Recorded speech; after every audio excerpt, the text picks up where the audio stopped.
everybody, Cranky here, and today let's talk about these anti-vaxxers that are still big mad about the COVID vaccines and are now bringing the fucking measles back. But before we talk about the measles, I would like to say a few things about the cognitive dissonance and pure bat shittery these anti-vaxxing fucks have subjected us to for years. Anti-vaxxers viciously argued that COVID vaccines were developed too quickly to be safe, but they were more than willing to accept unproven bullshit treatments with limited study or approval in the context of the very same pandemic. A little ivermectin, anyone? They ranted on and on about mRNA technology and vaccines being experimental and brand new science, yet would acknowledge the lies of Robert Malone that he cooked it up in the 1980s. The truth is, mRNA was discovered in the early 1960s, and research on delivering it into cells began in the 1970s. Anti-vaxxers love to discredit the CDC, branding it a factory of lies, and its reports are fiction. But ironically, these fucksticks will turn on a dime and point to VAERS data by the very same CDC to claim vaccines are somehow dangerous. Pick a lane, fuckers. They cried foul over the vaccine's emergency FDA approval, yet even after the vaccines received the FDA's gold star, these paranoid skeptic fucks wouldn't let up. Suddenly, the FDA was just another part of the grand conspiracy. Anti-vaxxers still contend that Big Pharma is peddling boosters solely for cash.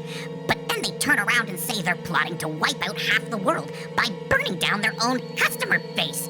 They paint vaccines as a cash grab and a global genocide, totally missing the point that fewer people equals fewer dollars. Not exactly Harvard-level business planning, if you ask me.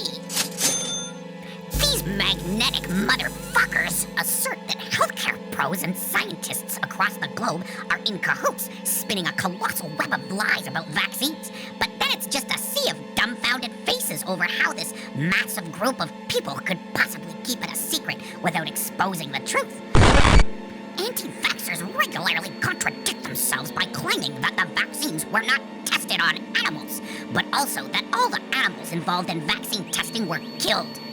These tiresome fools believe that masks were too porous to block droplets, calling them useless, yet claim they're suffocating people in the same struggling breath. Poor baby. These heartless anti-vaxxers love to dismiss long COVID and virus injuries as myth, yet they readily believe in unsubstantiated reports of long-term vaccine side effects. These chuckle fucks also assert that natural immunity is superior and longer-lasting than vaccine-induced immunity, despite a massive amount of studies showing just the opposite. Anti-vaxxers scream and shout about their right to choose on vaccines, and it's true, it is their right, but then they whine like crybabies over the consequences. If the rest of us decide to protect ourselves by getting jabbed and you don't, then that's your fucking problem if you find yourself ostracized.